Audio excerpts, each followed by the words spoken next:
G'day everybody, welcome back. Today we'll be continuing, well it's not really continuing because we've finished taking things apart. Today we're going to start the cleanup process on the John Deere 2010 diesel. It came into town to have a water leak into the sump resolved. We found that, I'll show you that in a minute. And along the way we found an issue with the back cam bearing spinning, so I'll show you that and we'll wrap it up. Last couple of episodes have been a bit, let's call them loose, some high speed stuff with lots of chipmunky voices. Watching us pull stuff apart is challenging because quite often we're flying blind. So we've never pulled one of these apart before. We have now. We've learned some stuff, we've seen some stuff. It'll make going back together easier. So I thought today I'd do a bit of a stock take of where we're at, show you what we're going to do, and then show you the problems we found and how we think we're going to fix them. So I'll turn this around so you're looking that way, and we'll start at the front of the tractor and work our way through. So as you saw in the video, we took the front end of the tractor off. Didn't find too many issues. The 4 bolts, the front end's held on by 4 bolts, 1, 2, 3, 4, came out pretty easy. I've got a bit of slop here in this steering, not really worried about that. This is a 60-year-old tractor. You can fill it up full of grease. I may end up trying to source a couple of newer tyres, even if they're second-hand car tyres. Things that won't be going back on. The grill is shagged. Haven't worked out how I'm going to fix that yet, but I'll work it out. So that's the front of the tractor. We did have some issues getting the steering ball joint out. The ball joint itself is fine, so no dramas. Front end, too easy. Coming across to the radiator, the fan shroud, pretty good. I'll get a new belt way down the track. New hoses will be required. Everything's dirty and rusty and needs a good clean, but other than that, pretty good. Radiator, so I do have the overflow spout. I'm going to have to get that welded back in, and you will have seen, or you'll see about now,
that I washed out the radiator. Copped a little bit of criticism this morning for washing it out over there on the corner of the house. I'm about to dig that corner of the house out anyway to re-stump it, so I'm not worried about that, but yeah, point taken. I'll make sure we're doing it right. Clearly you can't really see, I've got a radiator cap leak, so I'll need to have a look at that. But what I've laid it out for is to try and work out if I've got any other issues, and so far I haven't. Unblocked the overflow, so radiator at this stage, it'll go to the radiator follower to get that bit welded back on, which is here somewhere, and then we'll just keep an eye on it. Lots of brown scunge in it. Coming around to the tractor, or the back half of the tractor, or the back, let's call it 3/4 of the tractor. Things will stay like they are for the next little while. We ordered the new cam bearings from Milan this morning, and not Milan, Italy, Milan, Illinois, where the John Deere shed of spare parts is. So they're about 2 weeks away. So what we've done is we've coated everything in WD-40 just to stop it from rusting. And my next job over the course of the next few days is to clean out down in here. So this is the water jacket. So the water, oh, wrong hole, put your finger in the wrong hole. So the water sits in this liner the water sits around the liner and then keeps everything cool, and it's shared through various passages. Comes into the block down the front here. So I've got to get all this sponge out. It's drying nicely, so I'm thinking I'm going to use some air and a stiff broom. I've got to keep the bottom covered because that's where the crankshaft is, so I'm trying to avoid getting too much schmutz down amongst that. And I've got to peel this head gasket off. It's quite an annoying head gasket. It's very, very thin, but it's very, very sticky. So I'll make a separate video about that one, or do it in a different video, but for now that's staying as is. While I've got you here, I also, once I get it running again, have to pull both sets of brakes out. I'm short some parts, and I've got a hydraulic up and down issue, but that's so far away it's not funny. So that's where the 3/4 part of the tractor's at. Starting in the shed at the easy part. Fuel filter housing, no issues. I'll get some new filters and clean that up, bolt it back on. Oil filter housing, no issues. Gasket coming from Milan again, surprising, but that's where it is. Alternator's pretty good. Starter motor, no issues. So they'll just get a clean and a wipe off. I made a big mistake. I didn't clean the tractor before I started this. Rookie error. Water pump came off pretty easy. It's a bit dirty. I don't know how well you'll see it in the shed. It's a bit dirty on the inside, but overall pretty happy. Shaft feels good, so I'm not going to touch that. Air filter assembly, no issues. I'll pull it off, put some new oil, clean it, blah blah. Timing cover, so the timing cover was held on with goop, no gasket, so I've ordered a gasket from Milan. Sump, clean number ones, happens, got lots of WD-40 on it. I've still got some gasket to take off. And the camshaft, haven't really had a chance to look at the camshaft in the daylight yet. This is where the bearing spun up the top here. It's pretty good. It's got a flat spot on the cam. I'm not sure if that's supposed to be there, but if it's supposed to be there, let me know. If it's not, let me know. Getting a cam for a John Deere 2010 is going to be quite challenging. Coming across to the bench, rocker gear, still got oily water coming out of it, so we'll let that just sit. Head, haven't had a look at it yet. I'll clear some bench space off and have a look another time. It's not going anywhere. It's covered in oil and fine. Water inlet thermostat was bunged up. Ordered a new one of those in stock in town, surprisingly. Push rods all good.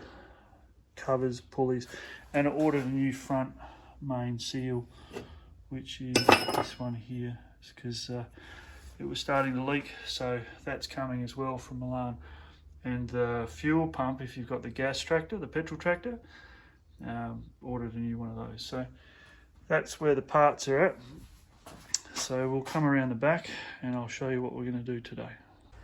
So today's job's pretty simple. I've got the oil pump out of the bottom of the engine, and it's still got a heap of the scungy revolting oil up in the screen. Inside the screen looks pretty good, so I'm going to just degrease that and let it fall on my concrete, because I like my concrete the colour it isn't. Cam bearings, like I said, we've ordered some of those from Milan, and you can see where the lifter here, let me see, you can see the curve, oh, where it goes off the bench. I'll try it this way, sorry about this, not enough hands. So you can see there the curve where the lifter's been banging up and down into the cam bearing, and that's what caused the little slivers in the bottom of the engine. The 4 rings, rubber rings off the bottom of the liner bank, so they sit here, and that's what holds the water in. Now here's what I found. If I come over this way, this is cylinder 1, 2, 3, 4, and you might already be able to see it, but let's see if I can get my torch. You see just here, just there, there's a little pinhole, and it's been there for a long time because it's left the line. Some light in here. There we go. It's left a line in the cylinder. Cylinder wise, pretty happy. And this is where I'm going to upset the purists. So if you're a John Deere restorer, you should prepare for some bad news. I'm not buying a new liner bank because at nearly 4,000 Australian dollars, I'm better off buying a new tractor. But in 1961, when this tractor was made, they didn't have magic goop. So here's what I'm going to do. I'm going to put the camera here and show you the plan. So here's what we found. There is some pitting. Some pitting in the side of the cylinder bank. And it's common on 3 out of 4. And I think, here's some more. I think, because I'm just thinking out loud, it's probably where the seam is, where these were welded up. Now, if these were one piece constructed, I have no idea why they're there, but that's my theory. In terms of where the hole is here at the bottom. It's not up in the combustion zone, so pretty comfortable that liquid steeling this hole up and putting some liquid steel in some of the rest of these is going to at least prolong the life of this tractor more than what it was going to get. So it was going to go to the scrapyard and get destroyed, but we're going to try and save it. Alright, so give this a good wipe.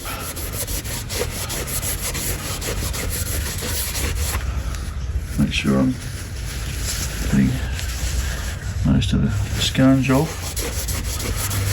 So what I'm going to try and do is not let liquid steel into the cylinder, because that would just destroy everything. Because I don't really want to hone the cylinders, I don't want to put new ones in, I don't want to put oversized ones in. I'm trying to do this on a budget. This tractor's cost me so far, including this morning, probably $1,800 Australian, which is about $1,000 US. So, just an ordinary piece of gaff tape. I'm going to try and smush that into the hole a little bit so it doesn't, when I liquid steel it later, it doesn't come out past the cylinder liner. I don't have, hang on, don't get away. Alright, now that the compressor's turned off behind us, so that's the pinhole there in this one, and you can see as I go up there's a whole series of pinholes, well not pinholes, let's call them dents, erosion, rust holes, I'm not really sure, call it what you want. This one here is concerning, but you can also see this is where the tide line was. This is where all the dirt and sponge was sitting at the front of number one. So long term, once I get this all cleaned out, I'm not going to put water back in, I'm going to put coolant back in it with antifreeze. Reading the internet, one of the things that causes this problem is the temperature cycling of the engine.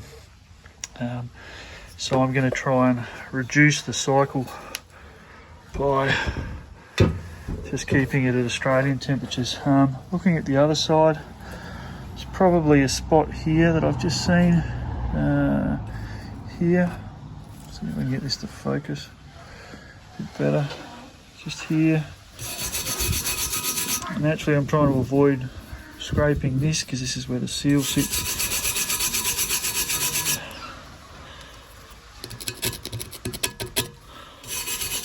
So I'm going to take a couple of days to do this job. I go back to work tomorrow for 8 days, so I probably won't get too excited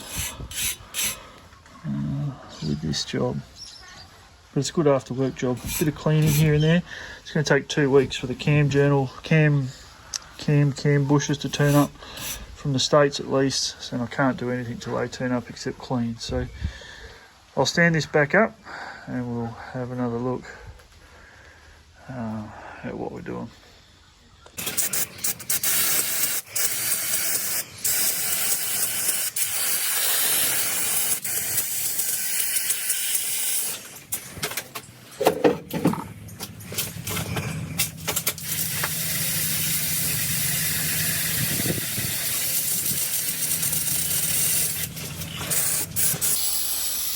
Alright, so just bank some degreaser on. I'll let that sit for a couple of minutes.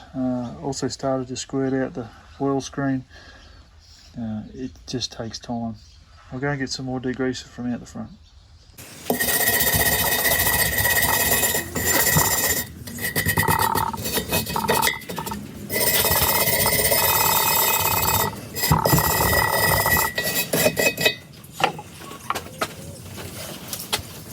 It's going to be very slow job.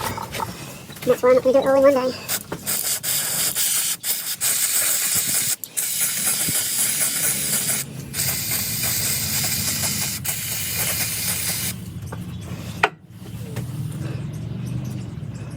Righto, we'll let that sit for a while and have a look. I think I'll probably leave it till at least tomorrow to goop it up. I really want to get it clean. Actually, I might try something else.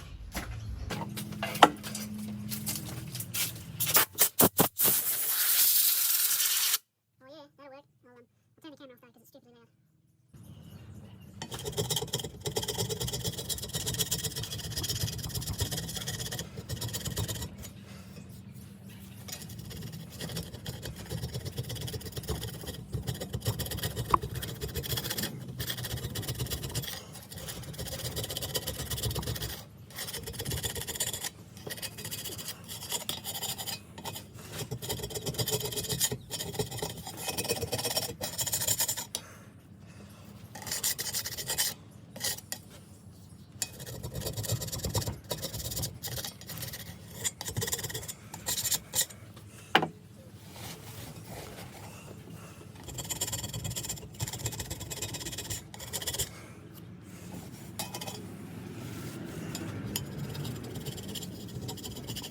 Still plenty of head gasket left on you. But we'll get it all. It takes time.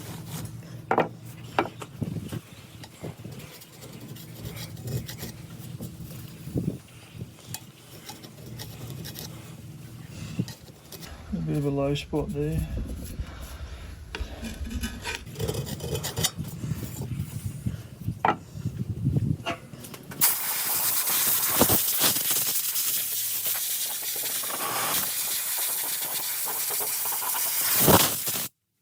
Might need to get a bit of a... find something I can clean them out with. I don't know if you can see it. So there's a little bit of scars in the holes. I'll find something to get in and clean them out with. Alright, so there you go. We're going to keep cleaning this up and then we'll come back to another video probably tomorrow. After work I might try and get out here and do the first liquid steel in those holes, or at least keep cleaning it. But the process has begun. We're at a stall until the parts get here from Milan in Illinois. If you're in Milan in Illinois, love your work, keeping all these parts. And if you do want to do a John Deere 2010 restoration and you are in Australia, all the parts are still available, but bring your bank card because they're expensive. So anyway, thanks for watching. See you next time.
that might just work.